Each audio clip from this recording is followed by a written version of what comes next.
হানজালা উহুদের ময়দানে শহীদ হয়ে গেছে শুনেছি। নবী ডাক দিয়ে বলে, সাহাবীরা কই রে আমার হানজালা কই? আমার হানজালার লাশটা দেখো একটু পাওয়া যায় কিনা। খুঁজতে খুঁজতে দেখে 70 জন সাহাবের ভিতরে কোনো সাহাবী নাই উহুদের প্রান্তরে। হানজালার লাশ পাওয়া যায় না। নবী চিন্তায় টেনশনে চোখ থেকে পানি ঝেড়ে কান্দে, হায় রে কাফেরের গোষ্ঠীরা, তো আমার হানজালার লাশটাকেও গায়েব কইরা দিছো, আমার হানজালাকে মেরে ফেলে লাশটা কি করেছো, লাশটা পর্যন্ত দেখা যায় না। হঠাৎ করে আসমান থেকে আওয়াজ আসলো, জিব্রাইল হাজির হয়ে গেছে। ও নবী, মায়ার নবী, রহমাতুল লিল আলামিন, ইয়া রাসূলুল্লাহ, ইয়া হাবিবাল্লাহ, আপনি চোখের পানি ফেলে কাঁদবেন না। নবী আমার উহুদের প্রান্তরে চোখের পানি ছেড়ে কান্দে উম্মতের জন্য।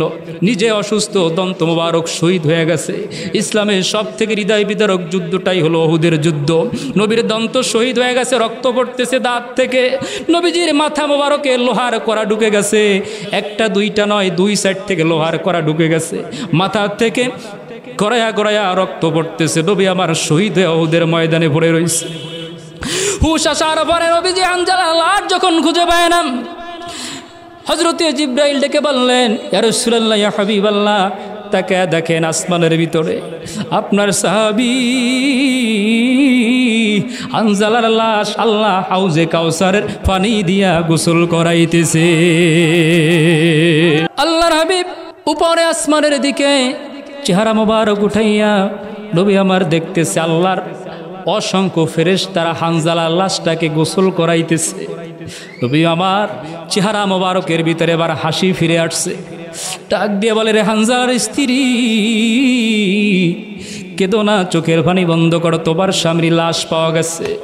তোমার স্বামীর লাশ দুনিয়ার কোনো পানি দিয়া গোসল করানো হয় নাই, দুনিয়ার কোনো গোসলওয়ালা কোনো মানুষ তোমার স্বামীরে গোসল করায় নাই। আল্লাহ রব্বুল আলামিন আসমানের ফেরেশতা দিয়া হাউজে কাউসারের জান্নাতি পানি দিয়া গোসল করাইছে। সাহাবীরা এবার হানজালার লাশ যখন উহুদের ময়দানে খাটিয়া রাখা হয়েছে, লাশ যখন রাখা হয়েছে, সাহাবী বলতেছে, তাকে তাকে দেখি হানজালার চুল থেকে টপ টপ করে পানি পড়তেছে। সুবহানাল্লাহ কন না, হানজালা মুস্কি হাসি দিয়া রইছে। সুবহানাল্লাহ কন। এবার নবী আমার সাহাবীদেরকে বললেন, রে আমার সাহাবীরা, এই মুহূর্তে যদি জান্নাতি কোনো সাহাবী আমার দেখতে চাও, আমার হানজালার দিকে তাকায়া দেখো। আল্লাহর হাবিবের মোহাব্বত এমন গভীরভাবে তার প্রতি ঈমান এনেছেন হানজালা। রাসূলুল্লাহকে মোহাব্বতের কারণে ওই বাসর রাত্রে স্ত্রীর সাথে সময় দিয়েছেন। আল্লাহ রব্বুল আলামিন যেই সন্তানটা হানজালা রাদিয়াল্লাহু তাআলা আনহু দুনিয়ায় রেখে গেছেন, ওই হানজালা রাদিয়াল্লাহু তাআলা সন্তান হাদিস বর্ণনা করছেন, হাদিসের কিতাবে তার হাদিস আছে, বর্ণনাকৃত হাদিস। ওই হাদিসের পিছনেও লেখা হলো রাওয়াহু ইবনুল গসিল।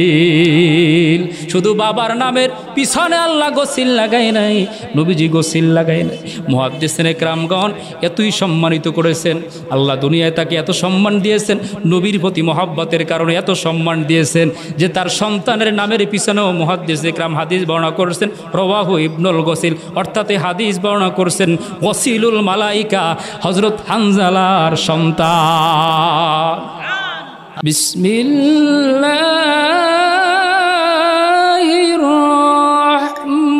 রহমানির রহিম।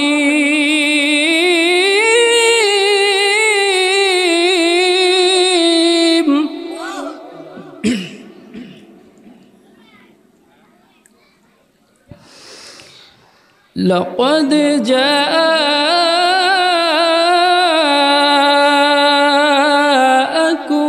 رسول من أنفسكم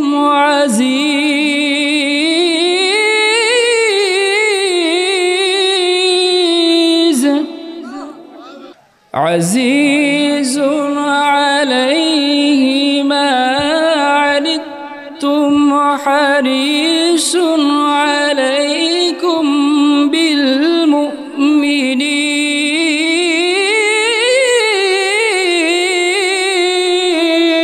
الله أكبر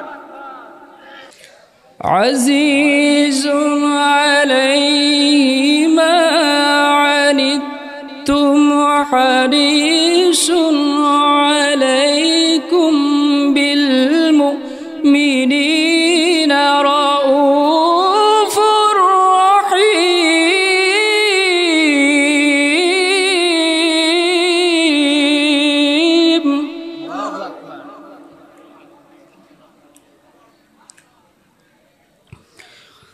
فإن تولوا فقل حسبي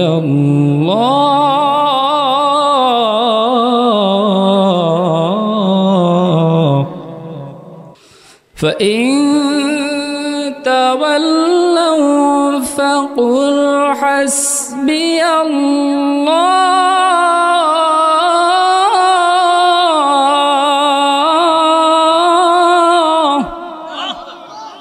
لا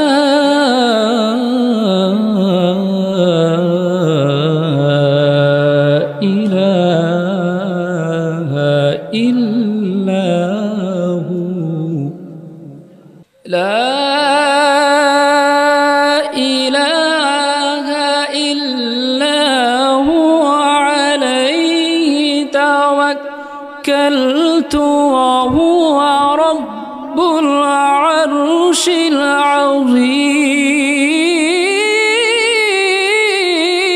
العظيم الله أكبر عليه توكلت وهو رب العرش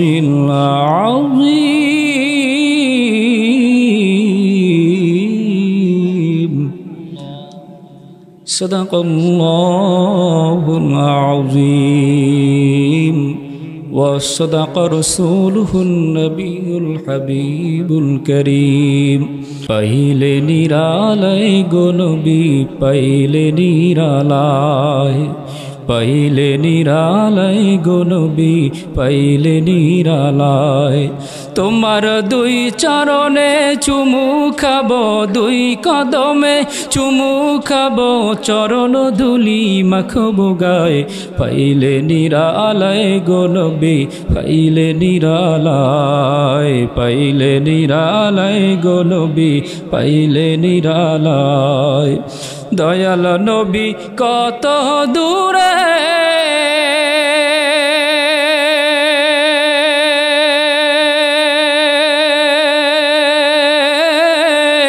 লোহিত সাগরের পারে দয়াল নবী কত দূরে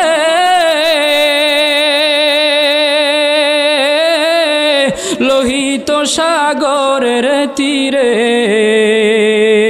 মদিনারি সোনার ঘরে মদিনারি সোনার ঘরে আসেন তিনি সর্বদাই পাইলে নিরালায় গো নবী পাইলে নিরালায় পাইলে নিরালায় গো নবী ও তোমার দুই কদমে চুমু খাবো দুই কদমে চুমু খাবো চরণ ধুলি মাখবো গায়ে পাইলে নিরালায় গো নবী পাইলে নিরালায় উম্মতি উম্মতি বলে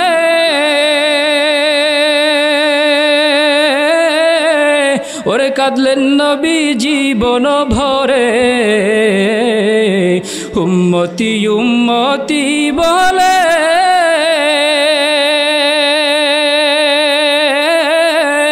কাঁদলেন নবী জীবন ভরে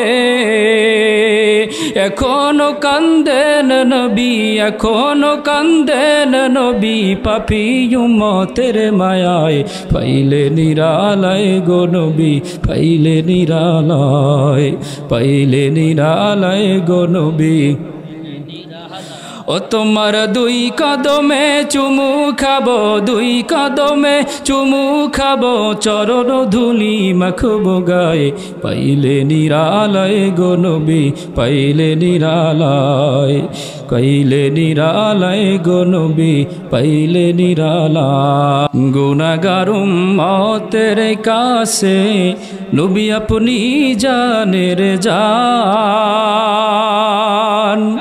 গুনাহগার উম্মতের কাছে নবী আপনি জানের জান সর্বনা দুরুদ ও সালাম সর্বনা দুরুদ ও সালাম এ দেহে থাকতে প্রাণ নবীজি আল্লাহ আল্লাহ আল্লাহু লা ইলাহা ইল্লাহু আল্লাহ আল্লাহ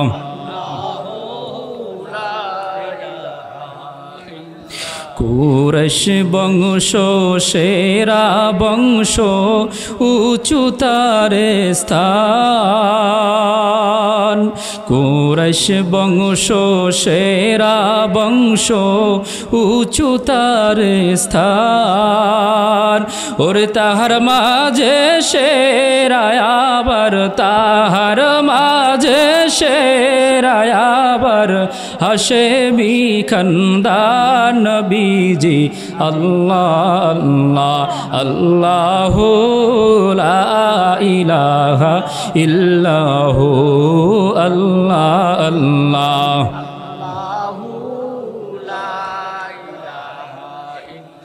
মৌতের তুফান আসবে যখন নবী গো মোরার মৌতের তুফান আসবে যখন নবী গো মোরার ওরে দয়া করে দেখা দিয়েন দয়া করে দেখা দিয়েন চেহারায় আনোয়ার নবীজি আল্লাহ আল্লাহ আল্লাহু লা ইলাহা ইল্লাহু আল্লাহ আল্লাহ আল্লাহু লা ইলাহা কৌসারের মালিক আপনি বদশদু জাহান কৌসারের মালিক আপনি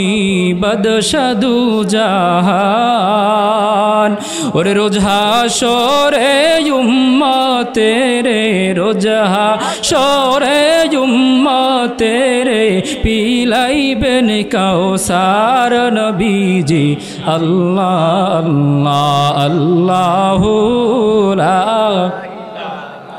ইল্লাহু আল্লাহ আল্লাহ আল্লাহু লা ইলাহা লা ইলাহা ইল্লাল্লাহু মুহাম্মাদুর রাসূলুল্লাহ সাল্লাল্লাহু আলাইহি ওয়াসাল্লাম এই দুনিয়া ছেড়ে চলে যাব একদিন মায়ারি বাঁধন ভেঙে যাবে একদিন ঠিক কিনা এ দুনিয়া ছেড়ে চলে যাব একদিন মায়ারি বাঁধন ভেঙে যাবে একদিন এ দুনিয়া ছেড়ে চলে যাব একদিন মায়ারি বাঁধন ভেঙে যাবে একদিন আসবো না আমি আর এ ভুবনে কোনো দিন আসবো না আমি আর এ ভুবনে কোনো দিন দুনিয়া ছেড়ে চলে যাব একদিন মায়ারি বাঁধন ভেঙে যাবে একদিন এই যে বাড়ি গাড়ি ক্ষমতা সবই চলে যাব আমি পরে রবে সবই এই যে বাড়ি গাড়ি ক্ষমতা সবই চলে যাব আমি পরে রবে সবই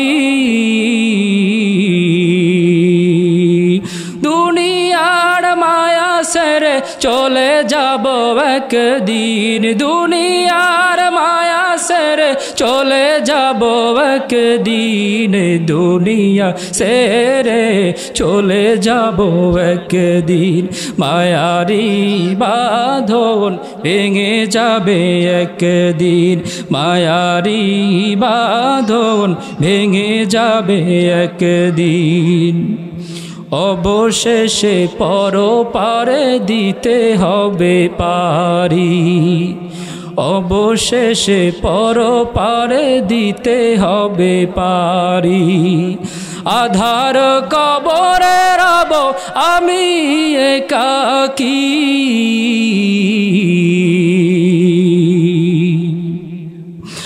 আসবো না ফিরে আর এ ভুবনে কোনো দিন, আসবো না ফিরে আর এ ভুবনে কোনো দিন, দুনিয়া ছেড়ে চলে যাব একদিন, মায়ারি বাঁধন ভেঙে যাবে একদিন। জোরে জোরে বলেন না ইয়া রাসূলুল্লাহ। যে রাসূলের শানে দুরূদ শরীফ পাঠাইলে আল্লাহর হাবিবে কিবরিয়া নবীজির শানে দুরূদ পাঠাইলে নবী খুশি হয়ে যায়। আমার রাসূলুল্লাহর চেয়ে দুরূদে আরো বেশি আমার আল্লাহ খুশি হয়ে যায়। রব্বুল আলামিন ডাক দিয়া বলেন, হাবিব আমি আল্লাহ রব্বুল আলামিন আপনার উম্মতের জন্য যত ইবাদতের নির্দেশ আমি দিয়েছি, কোনো ইবাদত আমি আল্লাহ নিজে করি নাই, কিয়ামত পর্যন্ত করব না, পৃথিবীর শুরু থেকে নিয়েও করি নাই, ভবিষ্যতেও আমি করব না। কিন্তু বন্ধু আমি আল্লাহ একটা ইবাদত নিজে প্রথম শুরু করেছি জগতের সৃষ্টির আগ থেকে। আরো জোরে কন্যা। রব্বুল আলামিন ডাক দিয়া বলেন, হাবিব বন্ধু আমার আপনি রাসূলুল্লাহর শানে আমি আল্লাহ দরুদ শরীফ নিজে পড়ি। সুবহানাল্লাহ কন্যা। এমন একটা আমল বাবা মনে করি হালকা কোনো আমল দরুদ শরীফ না না না। আপনি যখন কঠিন মুসিবতে পড়ে যাবেন দরুদ শরীফ পড়ে দোয়া করবেন, আল্লাহ নবীর ইজ্জতে আপনার দোয়া কবুল করবে। সুবহানাল্লাহ কন্যা। নবীর সাহাবী তিরমিজির হাদিস সাক্ষী দেয়, আল্লাহর প্যারা হাবিবের সাহাবী হযরত উবাই ইবনে কাব রাদিয়াল্লাহু তাআলা আনহু, নবীজির কলিজার টুকরো সাহাবী, যারা নবীজির খুব মহব্বতের ছিলেন, তার ভিতরে একজন ছিলেন উবাই ইবনে কাব। সুবহানাল্লাহ কন্যা। হযরত উবাই ইবনে কাব একদিন নবীর নূরের কদম মোবারকে একদিন হাজির হয়ে ডাক দিয়া বলে, ইয়া রাসূলুল্লাহ ইয়া নবী, আমি উবাই ইবনে কাব আপনি রাসূলের শানে অধিক পরিমাণে দরুদ পড়তে চাই। সুবহানাল্লাহ কন্যা। দরুদ শরীফ পড়তে চাই সে কথা বলেন নাই। উবাই ইবনে কাব রাদিয়াল্লাহু তাআলা আনহু বললেন, ইন্নী উকসিরুস সালাতা আলাইকা ফাকাম আজআলু লাকা মিন সালাতি ইয়া রাসূলুল্লাহ ইয়া হাবিবাল্লাহ। ও নূরের নবী রাহমাতুল লিল আলামিন, আপনার শানে আমি ইন্নী উকসিরু আমি সবথেকে বেশি অধিক পরিমাণে দরুদ পড়তে চাই। সুবহানাল্লাহ কন্যা। আল্লাহর প্যারা হাবিব হযরত উবাই ইবনে কাবের জবান থেকে নবীজি এই কথা যখন শুনলেন, উবাই ইবনে কাব নবীজিকে বললেন, ইয়া রাসূলুল্লাহ ইয়া হাবিবাল্লাহ, মায়ারা নবী, আমি আপনার জন্য দিনের 24টা ঘন্টার এই 24 ঘন্টাকে 4টা ভাগ করছি। সুবহানাল্লাহ কন্যা।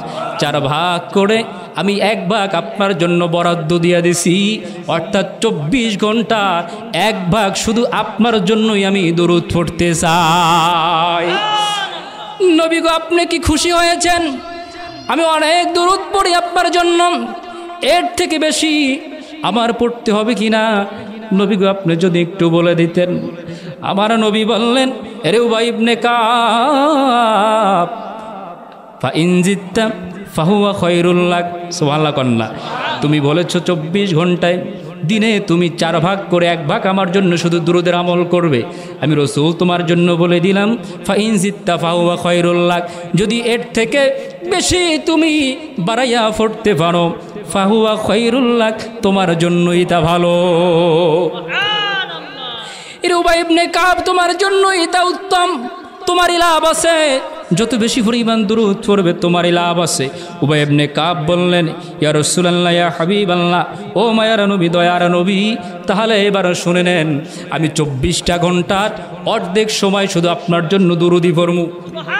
আরো জোরে কান্না সুবহানাল্লাহ। উবাই ইবনে কাব এই কথা যখন বললেন, মায়ার নবী রাহমাতুল লিল আলামিন ডাক দিয়া বললেন, উবাই ইবনে কাব শুনে নাও, তুমি 24 ঘন্টার অর্ধেকই যদি আমার শানে দুরূদ পড়ো, তোমাকে বলে দিলাম, ফা ইন জিত্তা ফাহুয়া খায়রুল লাক, যদি আরো বাড়ায়া পড়ো তোমার লাভ। আরো জোরে কন্না সুবহানাল্লাহ। যদি আরো বাড়ায়া পড়ো কার লাভ? উবাই ইবনে কাব বললেন, ইয়া রাসূলুল্লাহ, ইয়া হাবিবাল্লাহ, ও মায়ার নবী, এবার শুনে নেন, আমি 24 ঘন্টার আমি 3 ভাগ করে, এখন বলছি অর্ধেক দিয়েছিলাম আপনার জন্য বরাদ্দ, এখন 24টা ঘন্টার আমি 3 ভাগ শুধু আপনার জন্য দুরূদ পড়ব। নবীজি ডাক দিয়া বললেন, উবাই ইবনে কাব শুনে না, ফাইন জিত্তা ফাহুয়া খায়রুল লাক। এরপর নবী বললেন, যদি আরো বেশি পড়তে পারো তোমারই লাভ। সুবহানাল্লাহ, জোরে কন্যা, আরো যদি বেশি পড়তে পারো কার লাভ? তোমারই লাভ, তোমারই লাভ, তোমারই লাভ। এবার উবাই ইবনে কাব বললেন, ইয়া রাসূলুল্লাহ, ইয়া হাবিবাল্লাহ, আমি উবাই ইবনে কাব আমার ফরজ ইবাদত ঠিক রেখে, আমার যত ওয়াজিব সুন্নাত ইবাদত আছে এই আমলগুলা ঠিক রেখে যত সময় পাই আমি দিনের 24টা ঘন্টাই আপনি রাসূলুল্লাহর শানে দুরূদ পড়তে চাই। নবীর নূরের জবান মোবারক থেকে আল্লাহর হাবিব ঘোষণা দিলেন, রে উবাই ইবনে কাব শুনে নাও। আল্লাহর প্যারা হাবিব বললেন, ক্বালা ইযা তুকফা হাম্মুকা ওয়া ইউকাফফারু লাকা যামবুকা। রে উবাই ইবনে কাব, আমি রাসূল তোমাকে এই মুহূর্তে ঘোষণা দিলাম, এখন আল্লাহ রাব্বুল আলামিন তোমার মনের আশা পূরণ করবে। আরো জোরে কল সুবহানাল্লাহ। এই দুরূদ পড়ার খাতিলে তোমার মনের যত নেক আশা আল্লাহ কবুল করবে। জাম্বুকা, তোমার জীবনের গুনাহ আল্লাহ রাব্বুল আলামিন ক্ষমা করে দিবে। নবীজির গোলামের কোনো চিন্তা নাই, চলো নবীজির জান্নাতে মদিনাতে যাই কি চাই না? আপনারা মনে হয় যাইতে চান না? জোরে জোরে কন, যাইতে চান কি চান না? গলা ছেড়ে সবাই আমার সাথে কন, নবীজির গোলামের নবীজির আশেকদের কোনো চিন্তা নাই, চলো নবীজির জান্নাতে মদিনাতে যাই, চলো নবীজির জান্নাতে। যখনই শোয়াইবে আমায় অন্ধকার কবরে, দয়া করে আইসো নবী গো আমারি শিয়রে। যখনই শোয়াইবে আমায় অন্ধকার কবরে, দয়া করে আইসো নবী গো আমারি শিয়রে। পাইলে তোমারে সামনে, পাইলে তোমারে সামনে দাসের চিন্তা নাই, চলো নবীজির জান্নাতে মদিনাতে যাই, চল নবীজির জান্নাতে। ও গো নবী আল্লাহ রাবি, তুমি গলার মালা, ঠিক কিনা? ও গো নবী আল্লাহ রাবি, তুমি গলার মালা। আশেকেরা ভালোবাসিয়া মিটায় মনের জ্বালা, তোমার আশিক হতে পারলে, তোমার প্রেমিক হতে পারলে কোনো চিন্তা নেই, চলো নবীজির জান্নাতে মদিনাতে যাই, চল নবীজির জান্নাতে মদিনাতে যাই। জোরে জোরে বলেন না মারহাবা। গভীর মনোযোগ, আল্লাহর প্যারা হাবিব এমন একজন নবীর উম্মত হয়ে আজকের এই মাহফিলে বসলাম, যে নবীর উম্মত হওয়ার জন্য আদম আলাইহিস সালাতু ওয়াস সালাম থেকে নিয়ে পৃথিবীর সমস্ত নবী রাসূলুল্লাহ পর্যন্ত আল্লাহর কাছে দরখাস্ত করে কেঁদেছে। সুবহানাল্লাহ কন্যা। পর্দার অন্তরালের মা বোনেরা আমার, গভীর মনোযোগ রে বাবারাম, এ মাহফিল আজকে হতে পারে কার জীবনের যেন শেষ মাহফিল রে বাবা, কথা কন ঠিক কিনা? আজকের এই মাহফিল হতে পারে আপনার আমার জন্য, কার জন্য যেন কিয়ামতের মাহশারের কঠিন মুসিবতের জন্য নাজাতের ওসিলা, কথা কন ঠিক কিনা? আল্লাহর প্যারা হাবিব নবী রহমতুল লিল আলামিনের উম্মত আমরা হয়েছি এমনিতেই বিনা দরখাস্তে, বিনা আল্লাহর কাছে অনুরোধে আল্লাহ আমাদেরকে নবীর উম্মত বানায়া দিয়েছেন, কথা কোন ঠিক কিনা? আল্লাহর প্যারা হাবিব এমন একজন নবী রহমতুল লিল আলামিনের উম্মত আমরা হয়েছি বাবা, গভীর মনোযোগ দিবেন। আল্লাহর হাবিব আমার নবীজি রহমতুল লিল আলামিন তাওরাত কিতাবের একজন পণ্ডিত হযরত আব্দুল্লাহ ইবনে আব্বাস রাদিয়াল্লাহু তাআলা আনহুমা তিনি হাদিস বয়ান করেন। হযরত আব্দুল্লাহ ইবনে আব্বাস রাদিয়াল্লাহু তাআলা আনহুমা তিনি বলেন, সিরিয়ার জমিনে তাওরাত কিতাবের একজন বড় আলেম ছিল, বড় পণ্ডিত ছিল। তিনি প্রতি শনিবার তাওরাত কিতাব খুলে তারপরে পড়তেন আর মানুষদেরকে, ইহুদিদেরকে তাওরাত কিতাব পড়া শোনাইতেন। এক শনিবার তিনি তাওরাত কিতাব খুলে যখন পড়া শুরু করলেন, তাওরাত কিতাব পড়া শুরু করলেন, একটা পৃষ্ঠার ভিতরে তিনি দেখলেন এক জায়গায় নয়, দুই জায়গায় নয়, একই পৃষ্ঠার ভিতরে 4 জায়গায় আপনার আমার নবীর নাম। ইহুদি পণ্ডিত মাথা গরম হয়ে গেছেন, নবীর নাম সহ্য হতে পারে না। এরকম কিছু খাইসাতওয়ালা মানুষ এখনো আছে না নাই? মসজিদের থেকে নবীর নাম মুইসা ফেলায় এরকম খাইসাতওয়ালা মানুষ আছে না নাই? ওই ইহুদিও সইতে পারে নাই। আজকে 1500 বছর পরেও একরকম নালায়েক এরকম আছে, একরকম নাফরমান আছে যারা নবীজির নাম তারা সহ্য হতে পারে না। ইহুদি পণ্ডিত দেখলো তাওরাত তো মুসা নবীর উপরে নাজিলকৃত কিতাব, এই কিতাবে কেন এই লোকটার, এই ব্যক্তির নাম কেন থাকবে? সে রাগান্বিত হয়ে ক্রোধের বশীভূত হয়ে সে পৃষ্ঠা ছিঁড়ে ফেলে দিছে, বন্ধ করে রাখছে, ওকে আর পড়বো না। 1 সপ্তাহ চলে গেছে, আবার শনিবার সে কিতাব পড়ার জন্য খুলছে, খুইলা দেখে রে হায় হায়, যেই ব্যক্তির নাম যে পৃষ্ঠা ছিঁড়ে ফেলছি ওই পৃষ্ঠা আবার একটা পৃষ্ঠার ভিতরে 4 জায়গায় আমার নবীর নাম। সুবহানাল্লাহ কন্যা আবারও ছিঁড়া ফেলছে। 1 সপ্তাহ অপেক্ষা করতেছে।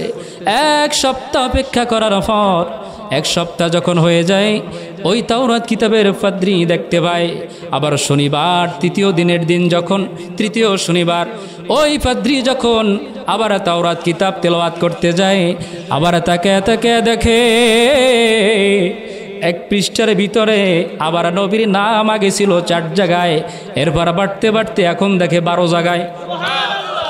একবার ছিঁড়ে 4 বার, 4টা বার নাম যখন একবার ছিঁড়লে ডাবল হয়ে যায়, যতবার ছিঁড়ে তত ডাবল হয়। সুবহানাল্লাহ কন্যা এবার চিন্তা করছে সর্বনাশ, এখন যদি ছিঁড়ি তাহলে পুরা তাওরাত কিতাবের মধ্যে শুধু এই ব্যক্তির নাম থাকবে, আর ছিঁড়া যাবে না।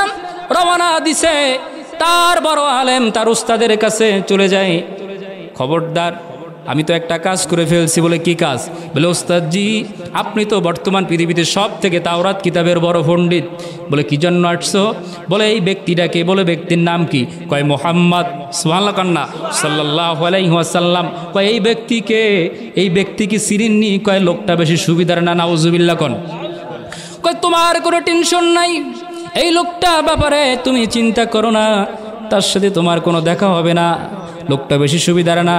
কয় ওস্তাদজি আপনি শুধু বলেন এই লোকটাকে। কয় এই লোকটা এমন একজন, ইনি আখিরি জমানার পয়গম্বর। সুবহানাল্লাহ কোন। বলে লোকটা ঠিকানা কোথায়? বলে এই লোকটা সিরিয়া থেকে অনেক দূরে মদিনাতুল মুনাওয়ারা একটা শহর আছে, ওই মদিনার শহরে এই আখিরি জমানার পয়গম্বর নবী রহমাতুল লিল আলামিন আছে। সুবহানাল্লাহ কন্যা ওই পাদ্রী আর দেরি করে নাই, মনের ভিতরে তামান্না, মনের ভিতরে আশা, আরে যার নামটা বারবার তাওরাত কিতাব থেকে আমি ছিঁড়ে ফেলে দেই, আবার একবার চিল্লে আমি ডাবল নাম দেখতে পাই। আরে দুনিয়ার কোনো সাধারণ মানুষ নয়, আমি এই লোকটার একটু সাক্ষাৎ চাই। মারহাবা কর। সিরিয়া থেকে মদিনায় রওনা হইলেন। মদিনায় আসতে আসতে যখন তিনি মদিনায় আসলেন, আরে নবীজি ইন্তেকাল হয়ে গেছে 3 দিন হয়েছে। কয়দিন? মদিনার ভিতরে প্রবেশ করছে, দেখে মদিনার আকাশ বাতাস ভারী, মদিনার ছোট্ট ছোট্ট মাসুম বাচ্চাগুলো চোখের পানি ছেড়ে কান্দে। ইহুদি মসজিদ নববীর ভিতরে গেটের সামনে দাঁড়াইয়া ডাক দিয়ে বলে, ইয়া রাসূলুল্লাহ, আমি সিরিয়ার জমিন থেকে আজকে আপনার কাছে আসছি, ইয়া মুহাম্মদ সাল্লাল্লাহু আলাইহি ওয়াসাল্লাম। হযরতে সালমান বিন ফারিস বয়োবৃদ্ধ সাহাবী ডাক দিয়া বললেন, রে পথিক, কে তুমি? বলে কে রে? তুমি কি মুহাম্মাদুর রাসূলুল্লাহ নাকি? সুবহানাল্লাহ বলেন না, কারণ নবীজির প্রত্যেকজন সাহাবী দেখতে নবীর মতোই ছিল, লেবাসে, সিরাতে, সুরাতে, চলনে, আচারে। সুবহানাল্লাহ কন্যা সব দিকে মনে হতো যেন নবীর মতো দেখা যায়, নবীর আদর্শে তারা আদর্শিত ছিল, নবীর চরিত্রে তারা চরিত্রবান ছিল। কেন বলতেছি বাবা, গভীর মনোযোগ দেন। সালমান ফার্সি বলে না রে আমি মুহাম্মদ না। কয় সে কোথায়? কয় সামনে আছে, যাও। সুবহানাল্লাহ কন্যা সামনে চলে গেল, সে নবী রওজা তার দেখাইয়া দিল, ওই যে ওখানে নবী আছে। কিন্তু নবীজি জীবিত আছে না কেউ ওফাত হয়ে গেছে, ইন্তেকাল হয়ে গেছে সেটা বলে নাই। নবীজি রওজা মোবারকের পাশে যাইয়া ওই পাদ্রী দেখতে পায় সেখানে আবু বকর, উসমান, আলী, ওমর এই সাহাবীরা তারা বসে আছে। গিয়ে সালাম দিল আর ডাক দিয়ে বলে, ইয়া রাসূলুল্লাহ, আসসালাতু ওয়াসসালামু আলাইকা ইয়া রাসূলুল্লাহ। ও মায়ার নবী, আপনার কাছে আমি আসছি, সালাম বিনিময় করলাম। হযরতে আলী ডাক দিয়া বলে, কে রে, কে পথিক, তুমি কে? ডাক দিয়া বলে, হে নবীর সাহাবীরা, সত্যি করে বলো তো তোমাদের মধ্যে কে নবী? আমি আখরি নবীকে দেখার জন্য সিরিয়াত থেকে পর্যন্ত আসছি। মদিনার যখন ঢুকলাম এমন এক ঘ্রাণ পাই, আমি সিরিয়ার জমিনে কোনোদিন এত সুঘ্রাণ পাই নাই।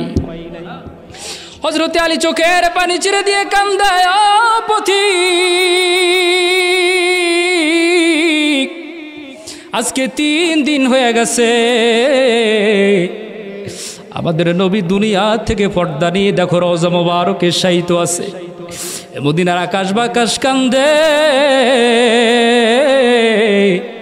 কারো পেটের ভিতরে খাবার নাই, কারো ঘুম নাই, খাওয়া নাই, আহার নাই, নিদ্রা নাই। হযরত আলী বলে, ছোট ছোট মাসুম বাচ্চাগুলা পর্যন্ত চোখের পানি ছেড়ে দিয়ে কান্দে, তাকায় দেখো না। এমনকি বনের পশু পাখিগুলা, মদিনার পশু পাখিগুলা পর্যন্ত কান্দে, কেউ খাবারের মধ্যে মুখ লাগায় না। ডাক দিয়া বলে, আলী তোমাদের মধ্যে এই সাহাবীরা যারা 4 জন বসা বলতেছে, তোমাদের মধ্যে আলী কার নাম? বলে আমি আলী। বলে, আলী রে, আমি তোমার নাম আমি তাওরাত কিতাবের ভিতরে পাইছি, আমি তাওরাত কিতাবের ভিতরে তোমার নাম পেয়েছি রে আলী। এখন তোমার কাছে একটা জিনিস চাই, যেহেতু নবীকে আমি পাই নাই, তবে তোমার কাছে একটা জিনিস এই মুহূর্তে আবদার করে দিবে কিনা বলো? বলে, কি চাও?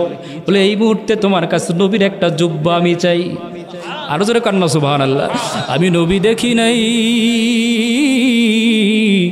নবীর জুব্বা মোবারক আমি দেখতে চাই। হযরতে আলী ডাক দিয়া বলে, রে সালমান ফার্সি, নবীজির কন্যা ফাতিমাতুজ জোহরার কাছে চলে যাও, দেখো নবীর একটা জুব্বা চেয়ে নিয়ে আসো। সালমান ফার্সি নবীর ঘরে দরজায় যাইয়া ডাক দিলেন। হযরতে ফাতিমা ঘরের ভিতরে বিনা বিনা চোখের পানি ছেড়ে কান্দে, বাবা বাবা বলে কান্দতেছে। রে ফাতিমা, নবীজির একটা জুব্বা দাও। নবীজির কাছে একজন মেহমান আসছে সেই সিরিয়াত থেকে, সে নবীজির জুব্বাটা দেখবে, নবীর জুব্বা মোবারক দাও। ফাতিমা জুব্বাটা দিল, ইহুদির কাছে জুব্বাটা নিয়ে আসলো। সালমান ফার্সি ইহুদির হাতে নবীজির জুব্বা মোবারক দিল। ইহুদি নবীর জুব্বা পাইয়া চোখের ভিতরে মুখের ভিতরে লাগাইয়া চুমু খায়। নবীর জুব্বা মোবারক বুকের ভিতরে জড়াইয়া কান্দে, নবী গো, ইয়া রাসূলুল্লাহ, ইয়া হাবিবাল্লাহ, ও মায়ার নবী, বহুত ইচ্ছা ছিল আপনাকে দেখার, দেখতে পারলাম না। হযরতে আলীকে ডাক দিয়া বলে, আলী জীবনে বহু আতর আমি ইহুদি ব্যবহার করছি সিরিয়ার জমিরে, আমি ইহুদি বহু পারফিউম দেখেছি, বহু সেন্ট দেখেছি, আমার জীবনে বহু আতর, বহু দামি পারফিউম আমার শরীরে লাগাইছি, কিন্তু আজকে নবীজির এই জুব্বা মোবারক আমি সুখে দেখলাম, ঘ্রাণ নিয়ে দেখলাম, এত সুন্দর ঘ্রাণ, এত সুন্দর মিশকাম্বরের ঘ্রাণ আমি জীবনে কোনোদিন আর পাই নাই। বুকের ভিতরে পোশাক, নবীর জুব্বা মোবারকটা জড়াইয়া বুকের ভিতরে একবার লাগায়, মুখের ভিতরে ঠুটে লাগাইয়া চুমা খায়, আর নবী রওজা তারের পাশে দাঁড়াইয়া গেছে। দাঁড়াইয়া বলে, ইয়া রাসূলুল্লাহ, নবী আমি সিরিয়া থেকে আপনার কাছে আসছি গো হুজুর। নবী গো, বড় আশা ছিল আপনাকে দেখব, আপনার দিদার পেয়ে ধন্য হব, পাইলাম না। আপনার দেখে আমি পাই নাই, তবে আপনার জুব্বা মোবারক পেয়েছি।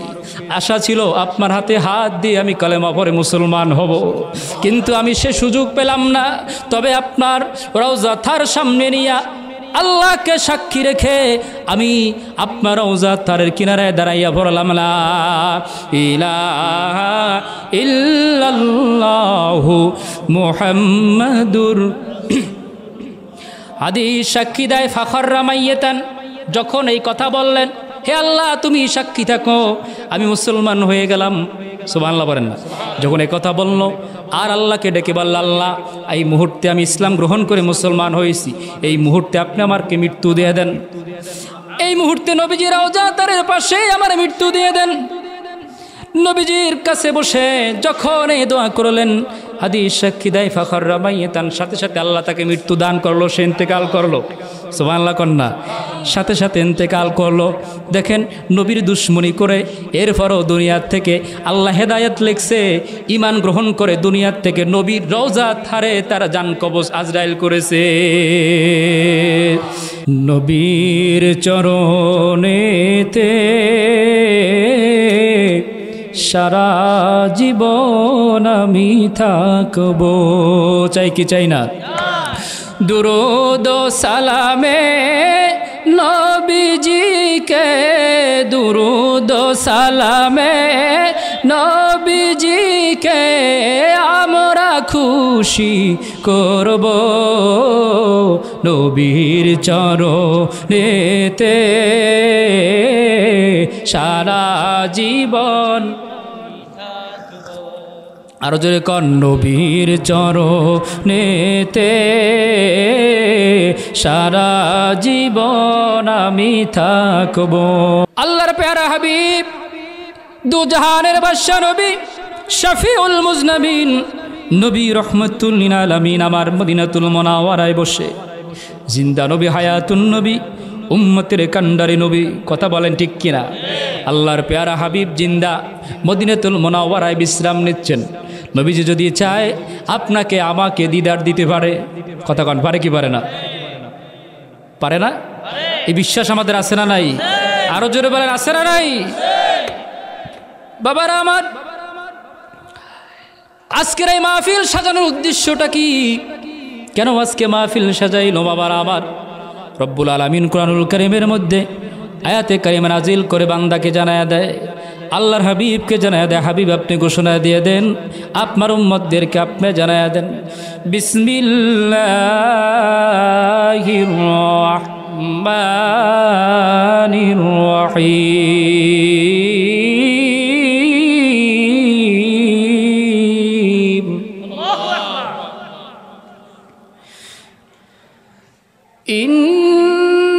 ইন্নাল্লাযীনা আমানু ওয়া আমিলুস সালিহাতি কানাত লাহুম জান্নাতুল ফিরদাউসি নুজুলা। রব্বুল আলামিন বললেন, দুনিয়ার মানুষের আমার, ইমানদারের আমার, বান্দারা আমার, শুনে নাও, আল্লাহর হাবিব, হাবিবে কিবরিয়া নবীজিকে আল্লাহ ডাক দিয়ে বলে, হাবিব আমার, বন্ধু আমার, আপনার উম্মতকে আপনি জানাইয়া দেন, জীবনভর এই উম্মতের জন্য চোখের পানি ফালাইয়া দিছেন, জীবনভর মক্কায় কেঁদেছেন, মদিনায় কেঁদেছেন, এমনকি সোনার মদিনায় রওজা থারে শুয়ে শুয়ে আপনি কাঁদবেন। কিয়ামতের ময়দানেও চোখের পানি ফালাইতে ফালাইতে নবী আমার উঠবে। জীবনে কোনো দিন নবী আমার প্রাণ ভরে হাসতে পারে নাই। উম্মতের চিন্তায় যেই নবী বিভোর থাকতেন, সর্বক্ষণিক যেই নবীর উম্মতের চিন্তা। আল্লাহ বলে, হাবিব আমি আল্লাহ চাই আপনাকে টেনশন মুক্ত রাখতে, আমি আল্লাহ চাই না যে আপনি রসুল বেজার হয়ে যান, মনে কষ্ট পান। এজন্য আপনার উম্মতের জন্য কোরআনুল কারীমে এমন একটা ঘোষণা আমি দিয়ে দিলাম, আপনি আপনার উম্মতদেরকে আপনি জানায়া দেন, ইন্নাল্লাযীনা আমানু ওয়া আমিলুস সালিহাত, জোরে কোন সুবহানাল্লাহ। ও আমার বন্ধু নবী রহমাতুল লিল আলামিন, আপনার উম্মতেরা যদি দুইটা কাজ যদি করতে পারে, জোরে বলেন কয় কাজ? আরো জোরে কয় কাজ? ইন্নাল্লাযীনা আমানু ওয়া আমিলুস সালিহাতি কানাত লাহুম জান্নাতুল ফিরদাউসি নুজুলা। আল্লাহ বলে, হাবিব ইন্নাল্লাযীনা, আপনার উম্মতকে ঘোষণা দেন, নিশ্চয়ই যারা, ইন্নাল্লাযীনা, নিশ্চয়ই যারা আমানু ঈমান আনছে, ওয়া আমিলু এবং আমল করছে, সুবহানাল্লাহ কন্যা, ওয়া আমিলু সলিহাত এবং যারা নেক আমল করেছে। দুইটা শর্ত আপনার উম্মতের জন্য আমি দিলাম, মাত্র দুইটা শর্ত যদি তারা পালন করতে পারে, এই দুইটা শর্ত যদি দুনিয়ার জমিনে আপনার কোনো উম্মত আমি আল্লাহর দুইটা অঙ্গীকার যদি তারা রক্ষা করতে পারে, দুইটা শর্ত যদি পালন করতে পারে, আপনি তাদেরকে জানায়া দেন আর আপনিও নিশ্চিন্তে থাকেন। কানাত লাহুম জান্নাতুল ফিরদাউসি নুজুলা। আল্লাহ ডেকে বললেন, হাবিব আপনার ওই উম্মতদেরকে আপনি জানান এই দুইটা শর্ত পালন করতে পারলে এমন এক জান্নাত তাদেরকে দিব। সুবহানাল্লাহ কন্যা। আমি আল্লাহর জান্নাতের 8টা স্তর আছে, এই জান্নাতের 8টা দরজা আছে, এই জান্নাতের 8টা স্তর আছে। সুবহানাল্লাহ কন্যা। আমি আপনার উম্মতের জন্য আমি আল্লাহ এমন একটা জান্নাত রেখেছি, যেই জান্নাতটা সব থেকে বড় দামি জান্নাত। সুবহানাল্লাহ কন্যা। যেই জান্নাতটা ভিভিআইপি জান্নাত। আমি অন্য কোনো নবীর উম্মতের জন্য এত সুন্দর ঘোষণা আমি দেই নাই, শুধু আপনার উম্মতের জন্য এই ঘোষণাটা দিলাম। আপনার উম্মতের জন্য আমি যেই জান্নাতটা দিব সেই জান্নাত হলো জান্নাতুল ফিরদাউস। আরো জোরে কন্যা সুবহানাল্লাহ। সেই জান্নাতের নাম কি? আরো জোরে কোন জান্নাতের নাম কি? জান্নাতুল ফিরদাউস। আল্লাহ বলে, হাবিব আপনার উম্মতের জন্য শুধুমাত্র কেবলমাত্র তাদেরকে আমি দুইটা শর্ত দিয়েছি। 1 নম্বরে হলো ঈমান। জোরে বলেন, 1 নম্বরে কি? 1 নম্বরে ঈমান, 2 নম্বরে হলো নেক আমল। এই দুইটা কাজ যদি আপনার উম্মতেরা করতে পারে, আমি আল্লাহ তাদের জন্য জান্নাতুল ফিরদাউস বরাদ্দ করে রেখেছি। এবার আসেন আমরা গভীর মনোযোগ বাবারা, ঈমান 1 নম্বরে আমাদের আছে না নাই? আমরা ঈমান আনছি কি আনি নাই? ঈমানদার হৃদয়ে আজকে মাহফিল আসছি। আল্লাহ বলে, হাবিব আমার বন্ধু আমার, আপনার উম্মতের মধ্যে আপনার উম্মতদেরকে আপনি জানায় দেন, বন্ধু আমার এই দুইটা শর্ত যদি তারা পালন করতে পারে, 1 নম্বর শর্ত হলো ঈমান আনতে হবে, 2 নম্বর শর্ত হলো আপনার উম্মতদেরকে নেক আমল করতে হবে। জোরে বলেন, কি আমল? আপনার উম্মতের নেক আমল করতে হবে। প্রথমত ঈমান আনয়ন করার পর আপনার উম্মতদেরকে নেক আমল করতে হবে। আর এই দুইটা কাজ যদি আপনার উম্মতেরা করতে পারে, আমি আল্লাহ রব্বুল আলামিন আপনার উম্মতের জন্য আমি ঘোষণা দিয়ে দিলাম, আপনার ওই উম্মতের জন্য যেই জান্নাত আমি আল্লাহ রব্বুল আলামিন তৈরি করেছি, ওই জান্নাতের নাম হলো জান্নাতুল ফিরদাউস। কিয়ামতের মাশারের কঠিন মুসিবতের দিনে রব্বুল আলামিনের আদালত থেকে যখন বিচার কার্য সমাপ্ত হয়ে যাবে, আর কেউ জান্নাতে যাবে, কেউ বা জাহান্নামে। কথা বলেন কোথায়? এমনও দেখা যাবে বড় ভাই জান্নাতে, ছোট ভাই জাহান্নামে। এমনও দেখা যাবে বাবা জান্নাতে আর সন্তান জাহান্নামে চলে আসছে। এমনও দেখা যাবে বন্ধু জাহান্নামে আর এক বন্ধু জান্নাতে চলে আসছে। আল্লাহ সে কথা কোরআনে তুলে ধরলেন, ও হাবিব আমার বন্ধু, এই 2 কাজ ঈমানের উপরে নেক আমল যদি না করে আপনার বান্দাদেরকে আমি জান্নাতুল ফিরদাউস দিতে পারবো না। যদি আপনার আমলনামায়, আপনার উম্মতের আমলনামায় এই 2টা কাজ থাকে, তাহলেই কেবলমাত্র জান্নাতুল ফিরদাউস দিতে পারবো। সে আল্লাহ রাব্বুল আলামিন কোরআনে তুলে ধরলেন সে কথা। যখন এই নেক আমলের কারণে দুনিয়ার জমিনে বান্দাদেরকে যখন আল্লাহ নেক আমল করার আদেশ দিয়েছেন, কিন্তু বান্দা নেক আমল করে নাই, কিয়ামতের কঠিন মুসিবতের দিনে ওই বান্দাকে আল্লাহ জাহান্নামে পাঠায় দিবে। কোথায়? কারণ কি? ও বাবা, বুঝে থাকলে জবাব দিবেন। 5 ওয়াক্ত নামাজ আপনার আমার উপরে কি? জোরে কোন, আপনার আমার উপরে। কিন্তু বহুত মানুষ 5 ওয়াক্ত নামাজের দিকে খেয়াল নাই, আসেরা নাই। আমলের দিকে খেয়াল নাই, আসেরা নাই। 1 ওয়াক্ত ফলে আর 1 ওয়াক্ত নাই, আসেরা নাই। রব্বুল আলামিন সে কথা কোরআনে তুলে ধরলেন। কিয়ামতের কঠিন মুসিবতের দিনে আপনার বন্ধু জান্নাতে আপনি জাহান্নামে, এমন হতে পারে আপনি জান্নাতে, আপনার বন্ধু জাহান্নামে যাবে। আল্লাহ বললেন, হাবিব তারা দুইজনেই আপনার উম্মত। এবার একে আর একজনের কথা বলবে। জান্নাতের বন্ধু জাহান্নামের বন্ধুরে দেখবে, মারহাবা কন। আবার জাহান্নামের বন্ধু জান্নাতি বন্ধুর সাথে দেখা হবে, সুবহানাল্লাহ কন। তখন জাহান্নামী জান্নাতি বন্ধু, জাহান্নামী বন্ধু যখন কথা হবে, উভয়ের ভিতরে যখন কথোপকথন হবে, জান্নাতি বন্ধু ডাক দিয়া জাহান্নামী বন্ধুকে কি বলবে কোরআনের ভাষায়? কোরআন বলেন, বিসমিল্লাহির রাহমানির রহিম,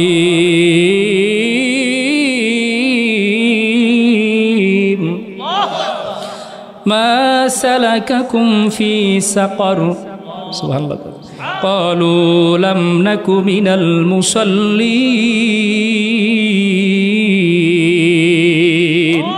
বন্ধু বন্ধুকে ডাক দিয়া বলবে, মা সালাকাকুম ফি সাকার, রে বন্ধু এমন একটা জাহান্নামে আসছো, ফি সাকার, সাকার নামক জাহান্নাম। বন্ধুরে আমার, এই জাহান্নামটা তো বড় কঠিন একটা জাহান্নাম। কেন আসছো, কি জন্য আসছো, কি কাজ করছো, কেন আসলা? এত বড় কঠিন জাহান্নামে কেন আল্লাহ তোমাদের দিল? কি জন্য আল্লাহ তোমাকে এখানে দিছে? কি অপরাধ করছো রে বন্ধু? এই কথা যখন বন্ধুকে, যখন আর এক বন্ধু বলবে এই জাহান্নামে আসার তোমার কারণ কি, এটা তো বড় কঠিন জায়গায় এখানে আসলা কেন, তখন ওই বন্ধু কোরআনের ভাষায় জবাব দিবে। আল্লাহ সেই কথা কোরআনেও তুলে ধরছে, সুবহানাল্লাহ কোরআন। বন্ধু তখন জবাব দিবে, ক্বালু লাম নাকু মিনাল মুসাল্লিন। বন্ধু বন্ধুকে ডাক দিয়ে বলবে, রে বন্ধু আমার, লাম নাকু মিনাল মুসাল্লিন, আমি দুনিয়ার জমিনে মুসল্লি ছিলাম না, নামাজি ছিলাম না। আমার নবী সারাটা জীবন যে নামাজের জন্য, কোরআনের জন্য দাওয়াত দিছে, আমি সেই কোরআনের আয়াত মানি নাই, আমি নামাজ পড়ি নাই। যে নবী ইন্তেকাল হয়ে গেছে, ইন্তেকালের পূর্ব মুহূর্তে নবী বলছে, উম্মাত সলাত, সলাত, নামাজ, নামাজ। চোখের পানি ছেড়ে কান্দে। আর আম্মা জান আয়েশা সিদ্দিকা রাদিয়াল্লাহু তাআলা আনহা তাকে দেখে নবীজির চক্ষু মুবারক থেকে পানি পড়তেছে, আর নবীজি বলতেছে, উম্মত সলাত, সলাত, নামাজ, নামাজ। উম্মতের নামাজ যদি না পড়ো, আমি রাসূল জান্নাতে তোমাকে নিতে পারবো না, জাহান্নামের আযাব তোমার ভোগ করতে হবে। এজন্য নবী খালি শুধু বলতেন নামাজ, নামাজ। এজন্য যখন কিয়ামতের মুসিবতের দিনে জাহান্নামীরা তখন বলবে, রে জান্নাতি বন্ধু আমার, লাম নাকু মিনাল মুসাল্লিন, দুনিয়ার জমিনে আমি মুসল্লি ছিলাম না, আমি নামাজি ছিলাম না, ফজরের নামাজে ঘুম যাইতাম, ইমাম সাহেব মুয়াজ্জিন সাহেব মসজিদে আজান দিত, আমি কেরাজ্য করতাম না, আমি ডাকে সাড়া দিতাম না। আল্লাহ বলে, বান্দা এতবার ডাকার পরও সাড়া দাও নাই, আমি আল্লাহ তোরে দৈনিক 5 বার ডাক দিলাম, একটা বারও আমার ডাকের তুই সাড়া দিলি না। আমি আল্লাহ তোর প্রতি বেজার হয়ে গেছি। 65 বছর জীবন তোর দান করছি, প্রতিদিন 5 ওয়াক্ত নামাজ ফরজ করেছি। 65 বছরে চিন্তা করে দেখ কয় ওয়াক্ত নামাজ পড়ছো। ও বান্দা, এমন বেজার হয়েছি, আজকে এমন জাহান্নাম তোকে দিব যে জাহান্নামের নাম হলো সাকার। জোরে কান্না, নাউজুবিল্লাহ। এ বাবা, জাহান্নামের আযাব সহ্য হওয়ার ক্ষমতা আমাদের এখানে কারো আছে নাকি? জোরে কন, আরো জোরে কন, আছে নাকি? কঠিন আযাব নাই। এজন্য নবী রহমতুল আলামিন কয়, উম্মত, উম্মত, আল্লাহ তোমাদের জন্য এই জন্য নামাজের ব্যবস্থা করেছে। সুবহানাল্লাহ কন না? যদি তোমরা 5 ওয়াক্ত নামাজ এই নেক আমল করতে পারো, আরে পর্দার অন্তরালের মা বোনেরা, 5 ওয়াক্ত নামাজ যদি এজন্যই কেউ যদি ঠিকমতো আদায় করতে পারে, নেক আমল করতে পারে, এই নেক আমল করলে রব্বুল আলামিন তখন ঘোষণা দিলেন, হাবিব আমি ওই ব্যক্তির জন্যই রেখেছি জান্নাতুল ফিরদাউস। আরো জোরে কন সুবহানাল্লাহ। ওই জান্নাতুল ফিরদাউস আমরা চাই কি চাই না? আরো জোরে কন, চাই কি চাই না? দুইটা কথা, 1 নম্বরে ঈমান আর 1 নম্বরে আমল। কয় কথা? আরো জোরে কন, কয় কথা? আমল, আমলের ওয়াজ, দুরূদ শরীফ, দরুদ পড়তে হবে। আমলের ওয়াজ, নবীর শানে দরুদ, কথা কন ঠিক কিনা? আমলের ওয়াজ, নামাজ ঠিক কিনা, আছে না নাই? 5 ওয়াক্ত নামাজ পড়তে হবে। ঈমান লাগবে মজবুত ঈমান, কঠিন ঈমান, জোরে কন ঠিক কিনা? ঈমানের ভিতরে বেজাল হইলে চলবে না। রসুলের মহব্বত থাকতে হবে কলিজা ভরা। নিজের জীবনের থেকে সব থেকে বেশি ভালোবাসতে হবে নবীকে, ঠিক কিনা? সব থেকে বেশি কাকে ভালোবাসতে হবে? সাহাবীদের মতো ঈমান আনতে হবে। কাদের মতো? যেভাবে সাহাবীরা ঈমান এনেছে একইভাবে ঈমান আনতে হবে, সাহাবীদের মতো ঈমান আনতে হবে। সাহাবীরা যেভাবে মহব্বত করছে ওইভাবে রাসূলুল্লাহকে মহব্বত করতে হবে। কেমন ঈমান আনতে হবে, কেমন ভালোবাসতে হবে নবীকে, এছাড়া কোনো উপায় নাই। একটা এক্সাম্পল আপনাদেরকে শুধু দেই। বাবারা আমার, নবীজির 100 লক্ষ সাহাবীর মধ্যে একজন সাহাবী ছিল হানজালা। কয়জন? 100 লক্ষ সাহাবী, এই একজন সাহাবী ছিল যার নাম ছিল হানজালা। উহুদের যুদ্ধ, হযরতে হানজালা রাদিয়াল্লাহু তাআলা আনহু গসিলুল মালাইকা হাদিসের কিতাব খুললে যার টাইটেল পাওয়া যায়, উহুদের প্রান্তরে নবী চলে গেছেন, হানজালাকে নেয় নাই। কারণ ওই দিন ছিল হানজালার বিবাহের রাত। সুবহানাল্লাহ করেন। নবীজি আমার হানজালাকে বললেন, হানজালা তোমার যেতে হবে না, যেহেতু নতুন বিবাহ করেছো তুমি আজকে থেকে যাও। হানজালা বাসর রাত, ওদিকে নবীজি উহুদের ময়দানে চলে গেল।